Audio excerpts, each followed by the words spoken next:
Hello नमस्कार दोस्तों, एक बार फिर स्वागत है आपका आपके अपने चैनल पे। आइए बहुत ही बढ़िया तरीके से आपकी क्लासें रेगुलर जो चल रही है उसका 8 नंबर क्लास आज है, जिसमें हम यूपी पीसीएल टीजी2 यानी इलेक्ट्रिशियन की कोई भी भर्ती है जिसको हम कवर करेंगे, चाहे लाइनमैन की है, चाहे इलेक्ट्रिशियन की, कोई भी बारक की है, चाहे कोई भी आपकी भर्ती है डीएमआरसी डीआरडीओ या एलपी टेक्नीशियन की कोई भी भर्ती है, उसमें ये क्वेश्चन बहुत ही इंपॉर्टेंट अहम रोल अदा करते हैं। सारे क्वेश्चन आपको कराएंगे, इलेक्ट्रिशियन थ्योरी से संबंधित क्वेश्चन है सारे के सारे। एमसीक्यू क्रैश कोर्स है जैसा कि आप देख पाते हो, ठीक है। और आज का मोस्ट इंपॉर्टेंट जो बड़ा टॉपिक है आपका, ठीक है ना, ट्रांसफॉर्मर। और ये जो टॉपिक है बहुत ही इंपॉर्टेंट टॉपिक होते हैं, मापक यंत्र से आपको हर एग्जाम में क्वेश्चन पूछे ही जाते हैं, ठीक है। 200 प्लस क्वेश्चन आपके लगभग। अगर इनमें से आप मतलब 100 का देखो, अगर 100 की अगर एवरेज लगा के देखें तो 90 भी ठीक कर पाते हो तो इसका मतलब बहुत है। और इसमें 90 ठीक कर दिया तो बहुत बड़े तुर्रम खा भाई आप, ठीक है ना, बहुत अच्छे आपकी तैयारी हो जाएगी, ठीक है। और जैसा कि आप देख ही पा रहे हो, अगर आप क्लास नोट्स चाहते हो, इलेक्ट्रिशियन के क्लास नोट्स चाहते हो तो मात्र 101 रुपये में इलेक्ट्रिशियन के आपको हैंड रिटन नोट्स मिलेंगे, पीडीएफ मिलेगी, बहुत ही बढ़िया तरीके से अरेंज किए गए हैं, बहुत ज़बरदस्त तरीके का आपको कंटेंट मिलेगा और आपके बारे न्यारे हो जाएंगे, ठीक है। थ्योरी पूरी लगभग इसके अंदर कंप्लीट मिलेगी, इजी लैंग्वेज में है। 98 126 इस पर मैसेज कर सकते हो आप। सुपर फास्ट रिवीजन करना है, कंप्लीट सिलेबस आपको मिल जाएगा, ठीक है ना। तो आप देख लीजिएगा, बहुत ही प्यारे तरीके से और मस्त तरीके से होने वाले हैं, ठीक है। बहुत ही मस्त तरीके से नोट्स बनाए गए हैं, तो आप मैसेज कर सकते हो अगर किसी को लगता है अभी लेने चाहिए। और ये एग्ज़ाम में आपको पता ही है बहुत इंपॉर्टेंट रोल अदा करते हैं, बहुत ही, क्योंकि नोट्स बहुत ही, एक तो नोट्स क्या होते हैं, छोटे होते हैं जो आपको रिवीजन करने में आसानी होती है। जब भी पेपर देने जाते हैं उससे पहले रिवीजन करने के लिए बुकें हमें सहायता प्रदान नहीं करती, तो नोट्स प्रदान करते हैं। जैसा आप कोई पेपर दे के आपने समझ गए होंगे, अगर आप पहली बार पेपर दे रहे हो तो मैं कहता हूँ ले लीजिएगा, और बाकी आपको कहने की ज़रूरत ही नहीं है अगर आप दो 2-4 पेपर भी दे चुके हो तो, ठीक है। आज का हमारा टॉपिक जो रहेगा मेजरमेंट है, बहुत ही प्यारे क्वेश्चन है और मस्त क्वेश्चन है, सारे कर लो भाई, ठीक है। निम्न में से कौन सा प्राथमिक यंत्र, यंत्र दो प्रकार के होते हैं, प्राइमरी और सेकेंडरी। तो दोनों प्रकार के यंत्र जो होते हैं प्राइमरी सेकेंडरी, उसके अंदर कौन सा प्राइमरी में आता है? तो चुंबकीय सुई और एक टेजेंट गैल्वेनोमीटर होता है, वो प्राथमिक में आता है। बाकी सारे के सारे लगभग जो वोल्ट मीटर है, एमीटर है, किलोवाट आवर मीटर है, ये सारे के सारे सेकेंडरी में आते हैं। तो प्राइमरी यानी चुंबकीय सुई, कंपास बोलते हैं जिसको, ठीक है।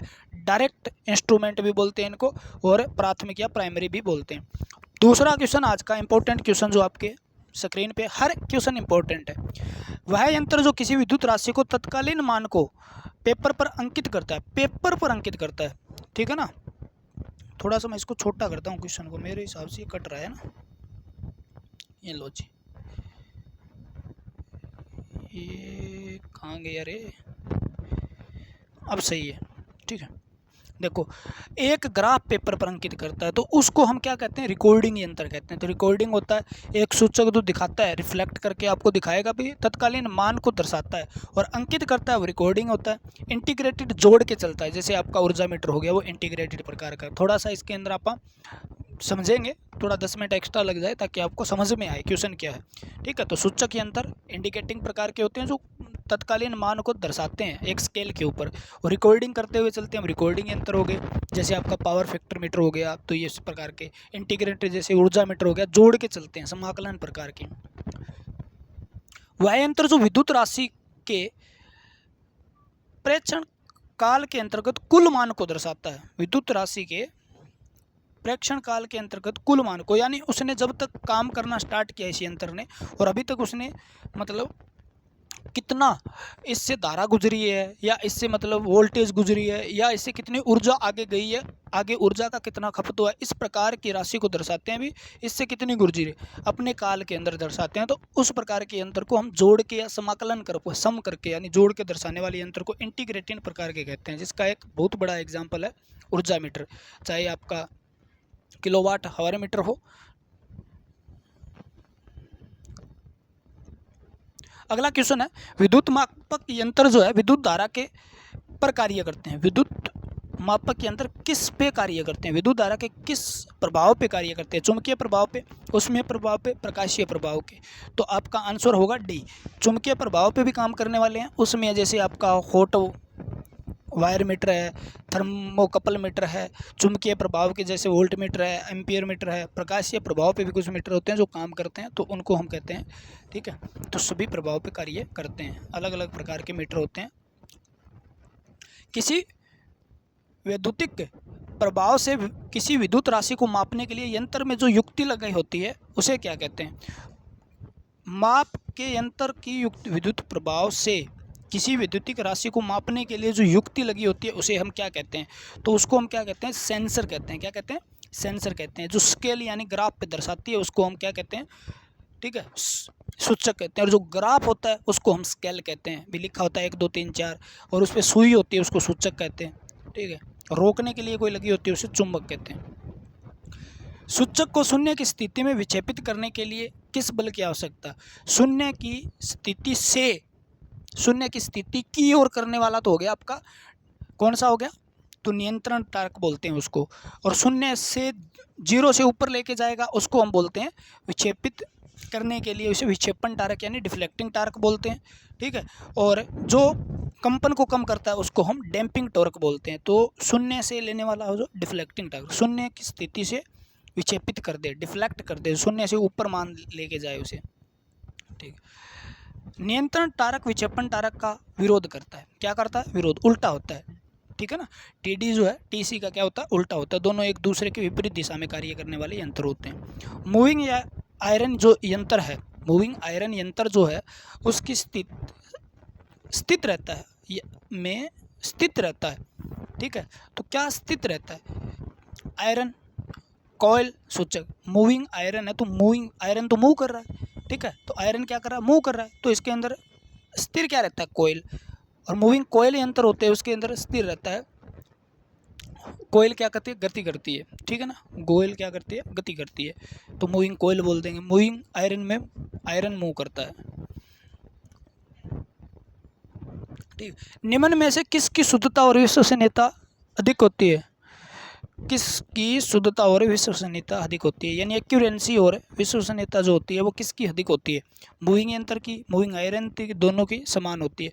तो विश्वसनीयता आपकी मूविंग कॉइल यंत्र की ज़्यादा होती है। किसकी होती है? मूविंग कॉइल यंत्र की।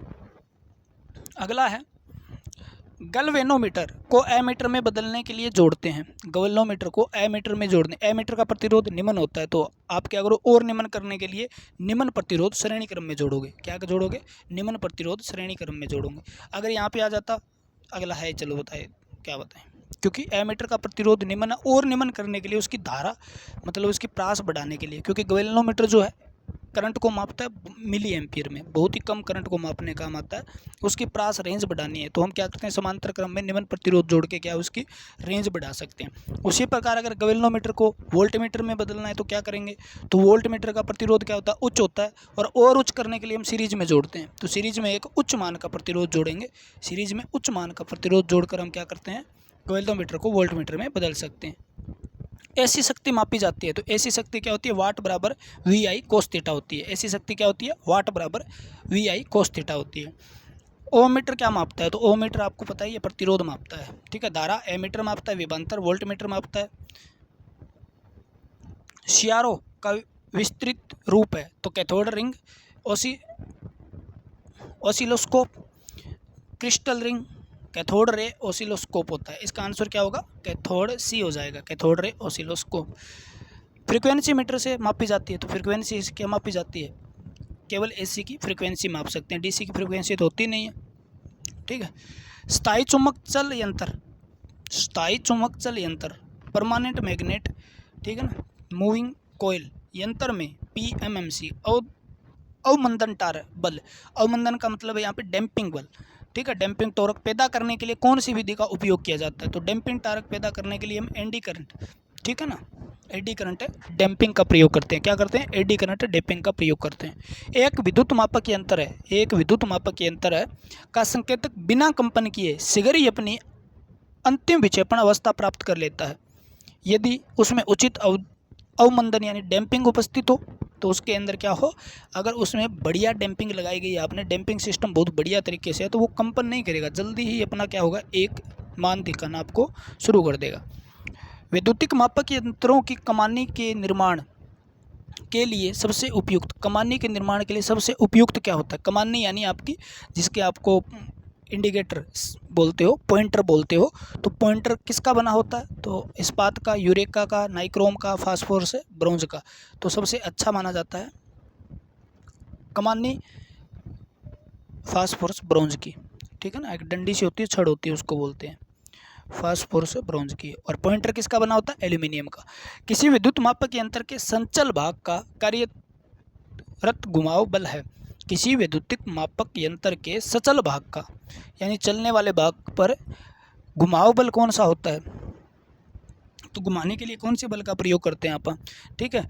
और सचल कार्य तो घुमाव बल है, यानी कौन कौन घुमाव बल का मतलब कौन कौन से टॉर्क काम करते हैं। मापक यंत्र जो चलने वाला भाग है उस पर कौन से काम करते हैं, यानी इंडी जो आपका पॉइंटर है उस पर 3 प्रकार के टॉर्क काम करते हैं, डैम्पिंग टॉर्क, कंट्रोलिंग टॉर्क और आपका डिफ्लेक्टिंग टॉर्क। तो इसका आंसर क्या आ जाएगा? सभी आ जाएगा, ठीक है ना, तीनों आ जाएंगे।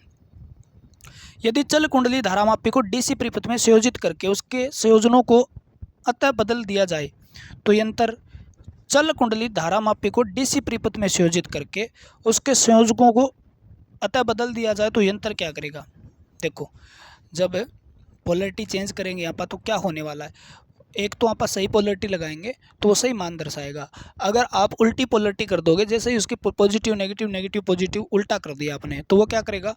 विपरीत मान दिखाना शुरू कर देगा। यानी अगर 0 है और एक तरफ माइनस में एक तरफ प्लस में, तो वो माइनस की तरफ ले जाएगा आपको, ठीक है। तो उल्टा मान दर्शाएगा, तो विपरीत दिशा में विक्षेपित दर्शाएगा, यानी अपोजिट डायरेक्शन में क्या हो जाएगा? वो डिफ्लेक्ट हो जाएगा। अगला क्वेश्चन है, डायनमोमीटर प्रकार के यंत्र का उपयोग क्या मापने के लिए किया जाता है? डायनमोमीटर प्रकार के यंत्र का उपयोग क्या मापने के लिए किया जाता है? डायनमो प्रकार के मीटर जो होते हैं वो किसको मापते हैं, ठीक है। तो आपको एक ही क्वेश्चन करवाया गया, एसी और डीसी दोनों को मापते हैं। किसको मापते हैं? एसी और डीसी दोनों प्रकार को मापने का काम करते हैं। ओम मीटर को उपयोग में लाने से पूर्व यह आवश्यक है। ओम मीटर को अगर आप उपयोग में लाते हो तो उससे पूर्व आपको क्या करना होगा, यानी कौन सी क्रिया है जो आपको पहले करनी पड़ेगी, ठीक है। तो उसकी पॉप्स को शॉर्ट सर्किट कर दें, सही बात है। उपयुक्त माप सीमा का चयन करें, यानी उपयुक्त माप सीमा उसको चयन करना पड़ेगा, ठीक है। संकेतक को शून्य प्रतिरोध हेतु संयोजित कर लें, सारे के सारे सही हो गए। 23 नंबर क्वेश्चन है, अनंत प्रतिरोध दर्शाने वाला वैद्युतिक परिपथ, प्रतिरोध दर्शाने वाला वैद्युतिक परिपथ क्या होता है? तो वो अनंत प्रतिरोध ओपन सर्किट के अंदर होता है, ठीक है ना। और शून्य प्रतिरोध दिखाएगा तो शॉर्ट सर्किट है, और कुछ मान दर्शाएगा तो ग्राउंड परिपथ है। बीओटी, ठीक है, बीओटी इकाई के तुल्य होती है, तो किसके इकाई होती है?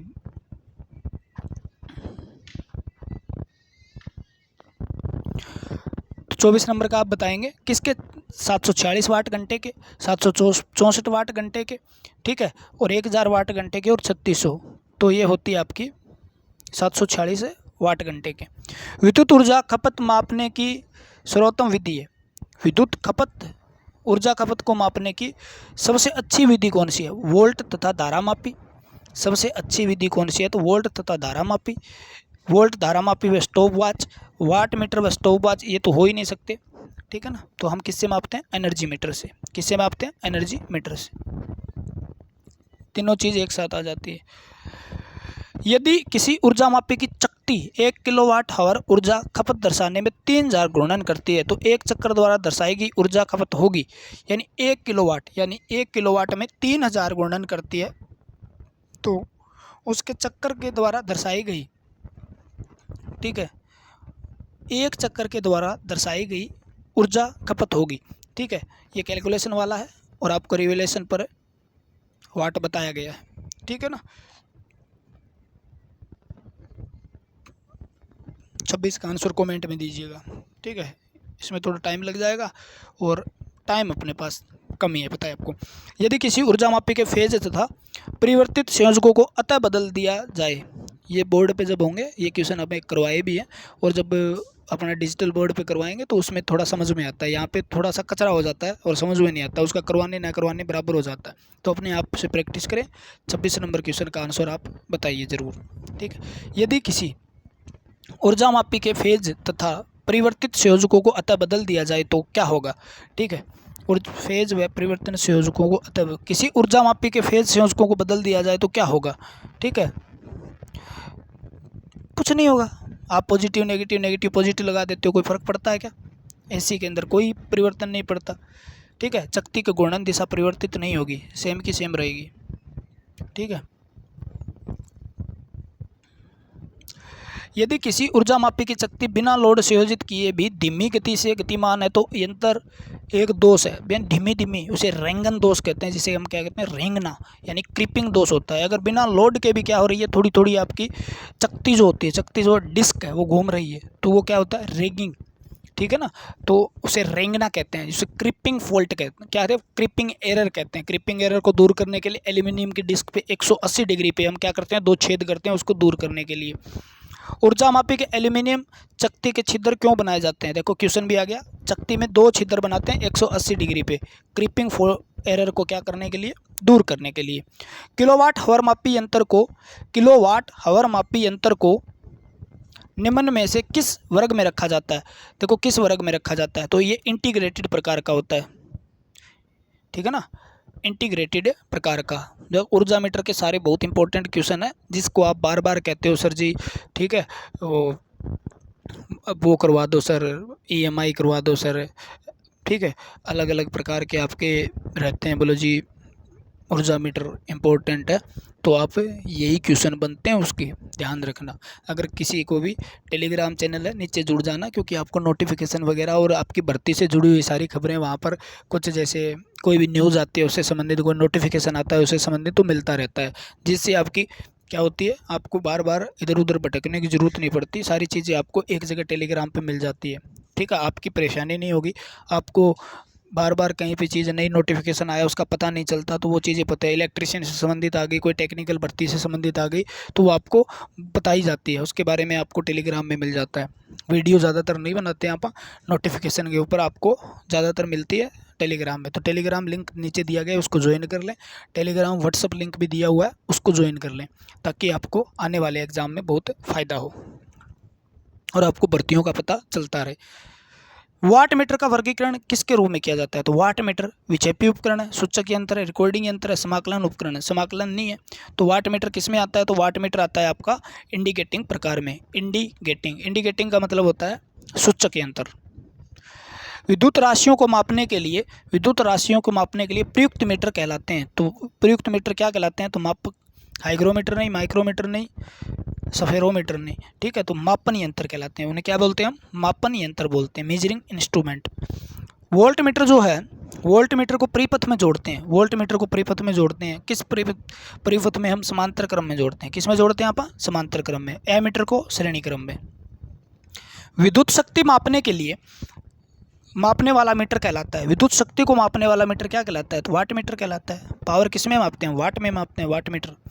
ठीक है, परिपथ के विभवांतर मापने वाला मीटर किस में जोड़ते हैं? परिपथ का विभवांतर मापने वाला मीटर कहलाता है। विभवांतर यानी पोटेंशियल डिफरेंस मापने वाला मीटर क्या कहलाता है? वोल्ट मीटर कहलाता है। ठीक है, विद्युत परिपथ की धारा मापने के लिए मीटर प्रयुक्त होता है, तो आप कहोगे जी वोल्ट मीटर नहीं होता, एमीटर प्रयोग होता है। इसको श्रेणी क्रम में संयोजित करते हैं। उपभोक्ता की विद्युत ऊर्जा मापने के लिए प्रयुक्त मीटर क्या कहलाता है? उपभोक्ता की विद्युत ऊर्जा मापने के लिए प्रयुक्त मीटर क्या कहलाता है?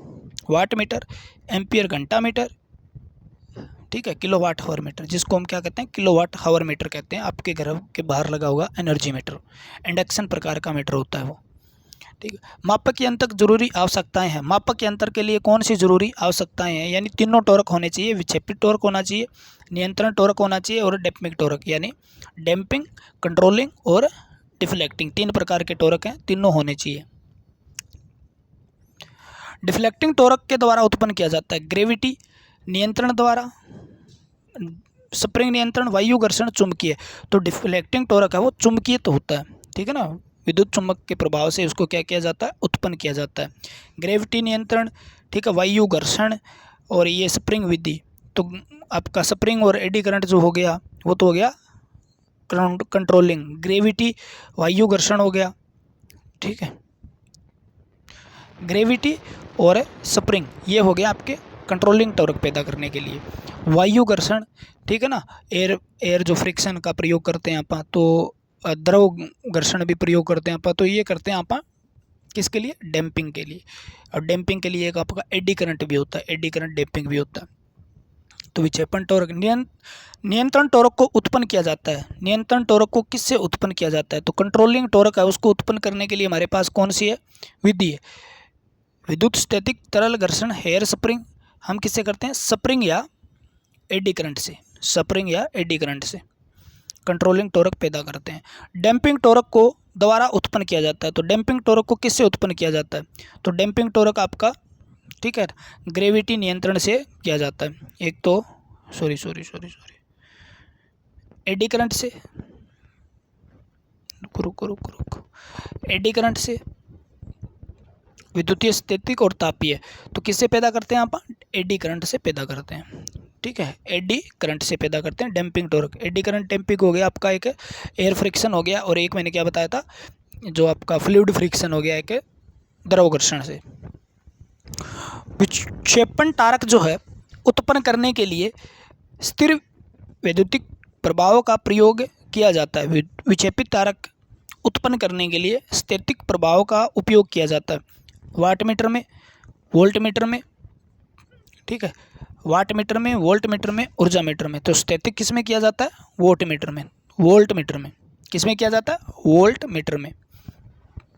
स्टैटिक्स इफेक्ट, इलेक्ट्रोस्टैटिक्स इफेक्ट किस में किया जाता है, और ये वोल्टमीटर एक प्रकार का वोल्टमीटर बनाया जाता है, और इसका प्रयोग जहाँ करते हैं ना, ठीक है, बहुत ही ज़्यादा वोल्टेज को मापने के लिए प्रयोग किया जाता है, क्योंकि ये बहुत ज़्यादा जगह घेरता है और ये ज़्यादा बिजली बोर्ड वगैरह में इसका प्रयोग किया जाता है। विक्षेपण टारक उत्पन्न करने के लिए, और एक याद रखना, इलेक्ट्रोस्टैटिक्स वोल्टमीटर जो होता है, इसको नाम लिखते हैं इलेक्ट्रोस्टैटिक्स वोल्टमीटर जो होता है, ठीक है, वो वोल्टमीटर वोल्ट, इसमें अगर हम बात करें किसकी, डैम्पिंग की, तो उसके अंदर द्रव घर्षण डैम्पिंग विधि प्रयोग की जाती है। 2 क्वेश्चन इंपॉर्टेंट है। और वोल्टमीटर इसका प्रयोग कहाँ होता है, बिजली घरों में होता है, बहुत बड़े प्रकार का, ज़्यादा जगह घेरता है ये। विक्षेपण टारक उत्पन्न करने के लिए उष्मीय प्रभाव का प्रयोग किया जाता है। देखो, विक्षेपण टारक उत्पन्न करने के लिए उष्मीय प्रभाव का प्रयोग कहाँ पर किया जाता है, ठीक है, तो वाटमीटर में, ऊर्जा मीटर में, मल्टीमीटर में, एमीटर में। तो उष्मा प्रभाव यानी थर्मल इफेक्ट जो इसका प्रयोग किया जाता है वो एमीटर में किया जाता है, क्योंकि धारा क्या होती है, हीट जो होती है किसके समानुपाती होती है, धारा के वर्ग के समानुपाती हो। तो इसका प्रयोग करके हम प्रयोग करते हैं डैम्पिंग टॉर्क, डिफ्लेक्टिंग टॉर्क। के संचालन के लिए रासायनिक प्रभाव का उपयोग किया जाता है। के संचालन के लिए रासायनिक प्रभाव का प्रयोग किया जाता है स्फेरोमीटर, एमीटर, टेकोमीटर, एम्पियर, घंटामीटर। तो इसका आंसर आएगा एम्पियर हावर मीटर, जिसको हम डीसी के लिए प्रयोग करते हैं। किसके लिए प्रयोग करते हैं, डीसी के लिए प्रयोग करते हैं। उसमें रसायन प्रभाव का प्रयोग यानी केमिकल इफेक्ट का प्रयोग किया जाता है। डीसी से याद करो, डीसी के लिए एम्पियर हावर मीटर का प्रयोग, जो एक प्रकार का एनर्जी मीटर है। यानी डीसी ऊर्जा मापने के लिए किस ऊर्जा मापी का यूज किया जाता है, तो आप कहोगे AH, एम्पियर हावर। स्प्रिंग नियंत्रण मीटर होता है, सुगराई नहीं होता, सुगराई होता है एक निश्चित स्थिति में लगा होता है। तो आपका आंसर क्या होगा, सुगराई होता है या नहीं होता, ठीक है ना। तो ये क्या होता है, स्प्रिंग वाला जो होता है ग्रेविटी से ज़्यादा सुगराई होता है। सुगराई मतलब सेंसिटिव, ठीक है ना। तो इसकी सेंसिटिव क्या होती है, ज़्यादा होती है सेंसिटिविटी। स्प्रिंग नियंत्रण यंत्रों में नियंत्रण टॉर्क संयोजक आसानी से किया जा सकता है, संयोजन आसानी से नहीं किया जा सकता, समान रहता है, लोड के साथ परिवर्तित होता है। तो एक बात याद रखना, इसका समासंयोजन जो है आसानी से किया जा सकता है। और दूसरी बात, इस पर प्रभाव पड़ता है, जैसे एनवायरनमेंट यानी टेम्परेचर वगैरह का, सर्दी गर्मी का प्रभाव पड़ता है थोड़ा सा, तो ग्रेविटी पे टेम्परेचर का प्रभाव नहीं होता। तो ये तापमान के आधार पे इसका मान में थोड़ा कुछ परिवर्तन आएगा। तो स्प्रिंग कंट्रोलिंग जो इंस्ट्रूमेंट होते हैं, ठीक है, तो उसका समासंयोजन आसानी से नहीं किया जा सकता है। समासंयोजन का मतलब क्या हुआ, ठीक है, समासंयोजन का मतलब क्या हुआ, आसानी से नहीं किया जा सकता। समासंयोजन का मतलब होगा एडजस्ट है, ठीक है ना, उसको एडजस्ट करना हो, भी टॉर्क थोड़ा मोटा कम ज़्यादा करना हो तो वो नहीं किया जा सकता, क्योंकि स्प्रिंग लग गया तो लग गया। नियंत्रण टॉर्क के लिए स्प्रिंग नियंत्रण विधि का नियंत्रण टोरक के लिए देखो कितना इंपॉर्टेंट है। टोरक बहुत अच्छी तरीके से आपको समझाया गया है, लेक्चर जाके देख लीजिएगा अगर नहीं समझ में आया तो सबसे ज़्यादा प्रयोग होते हैं, कभी कभी प्रयोग होते हैं, हमेशा प्रयोग होते हैं, हमेशा नहीं होते। कहीं पे हम ग्रेविटी कंट्रोलिंग का भी प्रयोग कर लेते हैं ना, तो प्राय प्रयोग होते हैं, यानी ज़्यादातर प्रयोग होते हैं, सामान्यतः प्रयोग होते हैं। स्प्रिंग नियंत्रण यंत्र के लाभ क्या है, तो यानी लाभ क्या है, हानि क्या है, तो लाभ इसके होते हैं क्या है देखते हैं। इस पर फिटिंग का असर नहीं होता। अच्छा, नियंत्रण टारक आसानी से समायोजित किया जा सकता है, अभी पढ़ा था, संयोजित नहीं किया जा सकता, यानी एडजस्ट नहीं किया जा सकता इसको, क्योंकि स्प्रिंग भार में हल्की होती है, इसलिए गतिमान निकाय के भार में कोई वृद्धि नहीं होती। ये बात ठीक है, स्प्रिंग बिल्कुल बारीक होती है और इसके गतिमान में कोई ज़्यादा गतिमान निकाय है, यानी जो गतिमान निकाय है, जो आपको जिसको आप बल्कमानी बोल देते हैं, ठीक है ना, उसके भार के अंदर कोई भी ज़्यादा फर्क नहीं पड़ता। तापमान का प्रभाव पड़ता है, डी ऑप्शन दे रखा है, तापमान का प्रभाव नहीं पड़ता, तापमान का प्रभाव पड़ता है, यही तो इसकी एक हानि है, तापमान का बहुत ज़्यादा प्रभाव पड़ता है। ग्रेविटी नियंत्रण विधि के लाभ ये हैं, देखने में सुंदर है, सरल नहीं होती, तापमान से प्रभावित नहीं होती, देखो इसका सबसे बड़ा लाभ ये है, और उसकी बड़ी हानि ये। स्प्रिंग जो है, स्प्रिंग कंट्रोलिंग विधि जो है, ठीक है ना, मेथड जो है, उसके अंदर टेम्परेचर का प्रभाव पड़ता है, ये उसकी हानि है, ठीक है। और लाभ क्या है, ग्रेविटी नियंत्रण विधि का लाभ ये है, उस पर टेम्परेचर का प्रभाव नहीं पड़ता। और ये क्वेश्चन बहुत बार प्रीवियस ईयर क्वेश्चन सारे आए हुए हैं लगभग। ग्रेविटी नियंत्रण विधि का दोष क्या है, ग्रेविटी नियंत्रण विधि का दोष ये होता है सिर्फ और सिर्फ ऊर्ध्वाधर, यानी ये सिर्फ और सिर्फ क्या करती है, वर्टिकल पोजीशन जो होती है उसके अंदर, यानी ऊर्ध्वाधर में काम करती है, ठीक है। ये इसकी एक बहुत बड़ा दोष है, यानी किसी भी स्थिति में मीटर को रख के हम मान नहीं ले सकते। ऐसी ऊर्जा मीटर के डिस्क की कंपन नियंत्रण करने के लिए के द्वारा डैम्पिंग टॉर्क उत्पन्न किया जाता है, एडी करंट से, रासायनिक प्रभाव से, विद्युत स्थैतिक प्रभाव से, चुंबकीय प्रभाव से। तो आपका आंसर क्या रहेगा, एडी करंट से। बहुत मोस्ट इंपॉर्टेंट क्वेश्चन है ये, देखो डिस्क में कंपन नियंत्रण करने के लिए किसके द्वारा टार्क उत्पन्न किया जाता है, तो एडी करंट विधि से। यानी आपके पास जो ऊर्जा मीटर आपके घरों में लगा हुआ है, अच्छा अभी पहले लगा हुआ था, अब वाले तो डिजिटल है, अब वाले तो क्या है, डिजिटल है। पहले जो लगे होते थे ना मीटर, ठीक है ना, उनके अंदर की बात कर रहा है। आजकल तो घूमती का है, डिस्क विस्क होती नहीं, डिजिटल होते हैं सारे के सारे, इलेक्ट्रॉनिक्स प्रकार के आ गए हैं, तो उसमें एडी करंट का प्रयोग किया जाता था। मूविंग आयरन यंत्र होते हैं, तो मूविंग आयरन यंत्र, एक सेकंड वेट कर लो।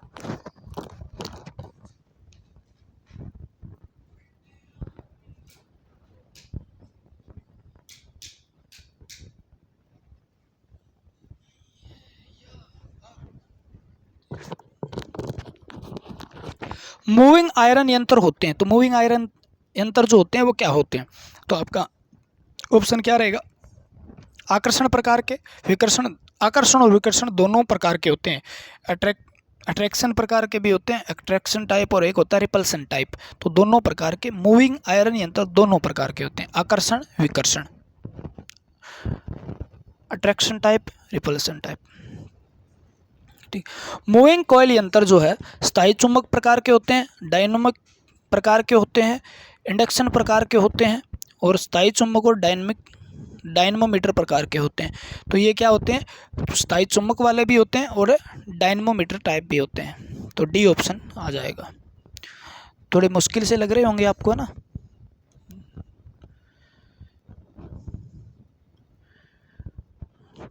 मूविंग आयरन यंत्र पर प्रयोग किए जा सकते हैं, मूविंग आयरन यंत्र प्रयोग किए जा सकते हैं, कॉइल यंत्र पर प्रयोग किए जा सकते हैं, ठीक है। तो मूविंग कॉइल यंत्र है वो केवल डीसी पे प्रयोग किए जा सकते हैं, या एसी डीसी दोनों पे प्रयोग किए जा सकते हैं, तो एसी डीसी दोनों पर प्रयोग किए जा सकते हैं, ठीक है, एसी डीसी दोनों पर प्रयोग किए जा सकते हैं। आयरन, ठीक है ना, ये क्वेश्चन क्या था, देखो दोबारा देख लो। मूविंग कॉइल यंत्र है वो दोनों पे प्रयोग किए जा सकते हैं, और मूविंग आयरन सिर्फ एसी पे प्रयोग किए जाते हैं। मूविंग कोयल स्थायी चुंबक यंत्र का प्रयोग किया जाता है, तो मूविंग कोयल आ गया। अच्छा अगला क्वेश्चन नहीं था क्या, ठीक है, तो केवल डीसी पे मूविंग कोयल स्थायी यंत्र, मूविंग कोयल, हाँ पीएमएमसी जो है वो केवल डीसी पे प्रयोग किए जाते हैं। क्या किए जाते हैं, केवल डीसी पे प्रयोग किए जाते हैं, पीएमएमसी। और एक आपका जो मूविंग आयरन यंत्र है। MI जो इंस्ट्रूमेंट है वो क्या है, AC/DC दोनों के लिए प्रयोग होते हैं। MC यानी मूविंग कोयल यंत्रों का MI यंत्रों की लागत क्या होती है, यानी एक तो मूविंग कोयल और एक मूविंग आयरन है, तो दोनों यंत्रों की लागत किसकी ज़्यादा होती है, किसकी कम होती है। ठीक है, तो मूविंग कोयल की कम होती है और मूविंग आयरन की ज़्यादा होती है। तो मूविंग कोयल की लागत क्या होती है, कम होती है। मूविंग कोयल यंत्रों की शुद्धता यानी MI यंत्रों से क्या होती है, ठीक है ना। मूविंग कोयल यंत्र है जो शुद्धता है, उसकी एक्यूरेंसी जो है वो मूविंग आयरन के यंत्रों की तुलना में क्या होती है। मूविंग कोयल यंत्रों की शुद्धता, एक्यूरेंसी, ठीक है ना, MI यंत्रों की तुलना में क्या होती है, यानी किससे किसका कंपेयर किया है, तो मूविंग कोयल का। तो आंसर आप मूविंग कोयल को देखते हुए दोगे, तो मूविंग कोयल की जो होती है ना वो अधिक होती है शुद्धता, ठीक है ना। मूविंग कोयल की क्या होती है, अधिक होती है। MC यंत्र जो है यानी मूविंग कोयल यंत्र है वो क्या होते हैं, मूविंग कोयल यंत्र मजबूत होते हैं, शुद्ध होते हैं, तो अभी अभी बताया आपको क्या होते हैं, ठीक है, कम शक्ति खर्च करते हैं। तो ये तीनों उदाहरण हो जाएंगे। मूविंग कोयल शुद्ध भी होते हैं, मजबूत भी होते हैं और एनर्जी का खपत भी कम करते हैं, तीनों गुण उसमें मजबूत होते हैं। अगला क्वेश्चन आपका, मूविंग कोयल यंत्रों की तुलना में MI यंत्र की खपत होती है। तो मूविंग कोयल यंत्र जो है तुलना में MI यंत्र की खपत, MI यंत्र की खपत, तो तुलना किससे की है, देखो तुलना किससे की है, MI यंत्र यानी MI यंत्र के बारे में बताना है। थोड़ा सा ध्यान दे लिया करो, क्वेश्चन थोड़ा ऐसा अटपटा आ जाएगा, फिर आप दिक्कत करोगे। तो MC की कम होती है ऊर्जा खर्च, ज़्यादा किसकी होगी, MI की, तो MI की ज़्यादा होती है। एमीटर की रेंज बढ़ाने के लिए हम क्या करते हैं, तो एमीटर की रेंज बढ़ाने के लिए हम क्या करते हैं, समांतर क्रम में कम मान का प्रतिरोध संयोजित करते हैं, जिसे शंट प्रतिरोध कहा जाता है। क्या कहा जाता है, शंट प्रतिरोध कहा जाता है, जिसके अंदर हम मैग्नीन का प्रयोग करते हैं।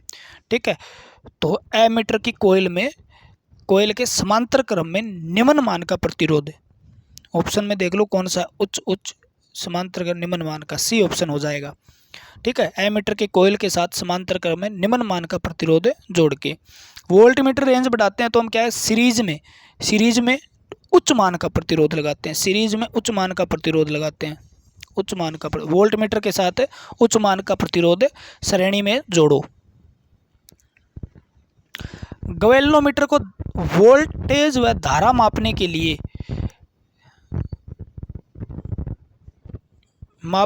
गैल्वेनोमीटर का प्रयोग किया जाता है। किस प्रकार की खालिस्तान द्वारा प्रेरित की वोल्टेज तथा धारा मापने के लिए गैल्वेनोमीटर का उपयोग किया जाता है।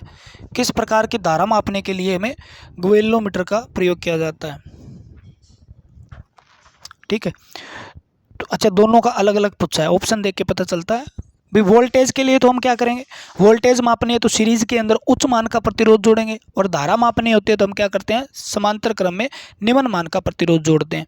तो केवल उच्च मान, धारा मापने के लिए शंट का प्रयोग करते हैं, वोल्टेज मापने के लिए श्रेणी में उच्च प्रतिरोध का प्रयोग करते हैं। तो ये ऑप्शन सी हो जाएगा आपका। ठीक है ना, ऑप्शन क्या हो जाएगा, सी ऑप्शन सही हो जाएगा। धारा मापने के लिए शंट का प्रयोग करेंगे और वोल्टेज मापने के लिए हम क्या करेंगे, श्रेणी क्रम में उच्च प्रतिरोध का प्रयोग करेंगे। वोल्ट मीटर की तुलना में एमीटर की लागत क्या होती है। ठीक है, वोल्ट मीटर की तुलना में एमीटर की लागत क्या होती है। ठीक, तो इसका आंसर होगा कम होती है। एमीटर की लागत क्या होती है, कम होती है, क्योंकि उसमें निम्न लागत का मतलब यहाँ क्या है, लागत का ऐसा ना पैसा, ठीक है ना, यहाँ पे मतलब है भी यहाँ पर ऊर्जा खर्च कौन ज़्यादा करता है, तो ऊर्जा खर्च कौन करेगा, वोल्ट मीटर का प्रतिरोध ज़्यादा है तो वो ज़्यादा खर्च करेगा। आप कैसे पहचानेंगे कि मीटर MI टाइप का है या MC टाइप का, तो बहुत अच्छी बात कही है इसने, MI टाइप का है या MC टाइप का। देखो स्केल के प्रकार से, टर्मिनल की मार्केटिंग से और मीटर प्लेट पर दिए गए चिन्ह द्वारा। देखो हम तीनों चीज़ों से, स्केल का प्रकार अगर रेखीय है, ठीक है ना, अगर रेखीय है तो हम कहेंगे वो क्या है, मूविंग आयरन है। अगर अरेखीय है तो हम कहेंगे MC प्रकार का है। ठीक है, तो उससे भी पहचान सकते हैं, टर्मिनल की मार्किंग से भी पहचान सकते हैं। ठीक है, क्योंकि जो मूविंग आयरन यंत्र होते हैं और मूविंग कोयल होते हैं, मूविंग आयरन यंत्र जो होते हैं वो सिर्फ DC पे काम करते हैं। ठीक है, तो टर्मिनल पे पॉजिटिव नेगेटिव लिखा होगा तो मूविंग आयरन होगा, अगर नहीं लिखा है तो MC प्रकार का होगा। तो उपरोक्त से भी आ जाएगा। 65 नंबर का आंसर बताइए। 65 का, परिपथ की शक्ति मापने के लिए प्रयुक्त मीटर है। शक्ति मापने के लिए वाट मीटर होता है, ये तो आसान सही है। विद्युत ऊर्जा मापने के लिए क्या है, किलोवाट हावर मीटर है। टेकोमीटर स्पीड मापने के लिए, ठीक है, और वाट मीटर पावर मापने के लिए। प्राय जो उपयोग में होते हैं यानी नॉर्मली जो हम यूज करते हैं वो वाट मीटर किस प्रकार के होते हैं, तो वाट मीटर नॉर्मली यूज जो होते हैं वो किस प्रकार के होते हैं, तो डायनोमीटर टाइप होते हैं। क्या होते हैं, डायनोमीटर टाइप होते हैं। डायनोमीटर प्रकार के वाट मीटर क्या होते हैं, एसी डीसी दोनों मापते हैं, ठीक है ना। एसी और डीसी क्या मापते हैं, दोनों मापते हैं, ठीक है, एसी डीसी दोनों मापते हैं। प्राय उपयोग होने वाले सिंगल फेज ऊर्जा मीटर क्या होते हैं, प्राय उपयोग होने वाले सिंगल फेज ऊर्जा मीटर इंडक्शन प्रकार के होते हैं, ठीक है ना। किस प्रकार के होते हैं, इंडक्शन प्रकार के होते हैं। किसी डीसी परिपथ की ऊर्जा मापने के लिए प्रयुक्त होने वाला ऊर्जा मीटर एएच मीटर होता है, ठीक है ना, एम्पियर घंटा प्रकार का। क्या होता है, एम्पियर घंटा प्रकार का। ऊर्जा मीटर का मीटर स्थिरांक है द्वारा दर्शाया जाता है रेवोल्यूशन पर किलोवाट हावर, ठीक है ना, यानी रेवोल्यूशन बटे में क्या होगी, इलेक्ट्रिकल एनर्जी। तो आप कहोगे जी रेवोल्यूशन यानी चक्कर पर kilowatt hour. Single phase metre की जरूरी आवश्यकताएं होती है। सिंगल फेज मीटर की जरूरी आवश्यकताएं क्या होती है, सिंगल फेज की जरूरी आवश्यकताएं क्या होती है, ठीक है।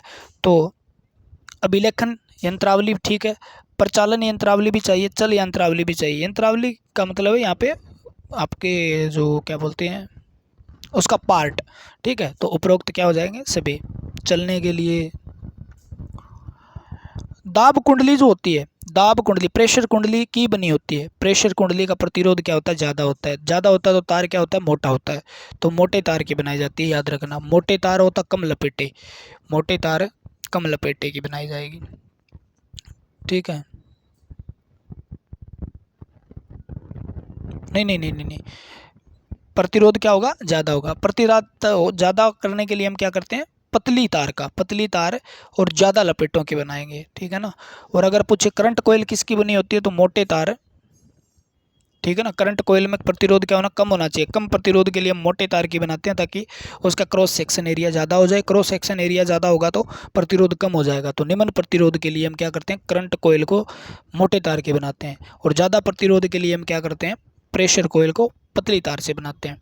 ऊर्जा मीटर की गति द्वारा नियंत्रित की जा सकती है। ऊर्जा मीटर की गति किसके द्वारा नियंत्रित की जा सकती है, ऊर्जा मीटर की गति नियंत्रण करते हैं हम संट चुंबक से, ब्रेकिंग चुंबक से, ठीक है, और बाहरी चुंबक से, श्रेणी चुंबक से। तो ब्रेकिंग मैग्नेट, एक यू प्रकार की मैग्नेट हम डिस्क के पास लगाते हैं, स्थायी मैग्नेट होती है वो। क्या होती है, स्थायी मैग्नेट स्थायी चुंबक होती है, परमानेंट मैग्नेट। तो इसे ब्रेकिंग मैग्नेट कहते हैं। गति नियंत्रण करने के लिए क्या करती जाती है, प्रयोग की जाती है।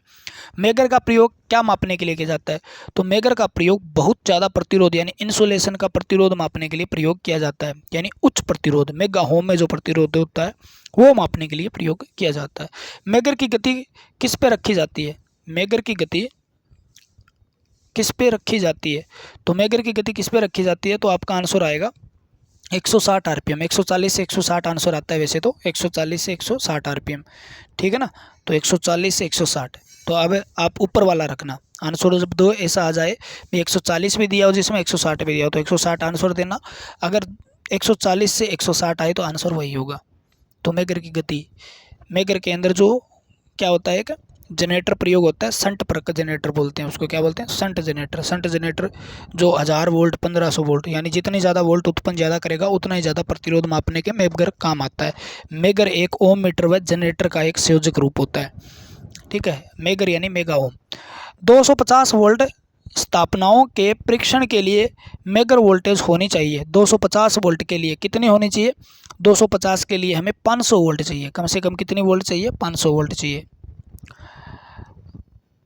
ये थोड़ा सा अच्छा क्वेश्चन है।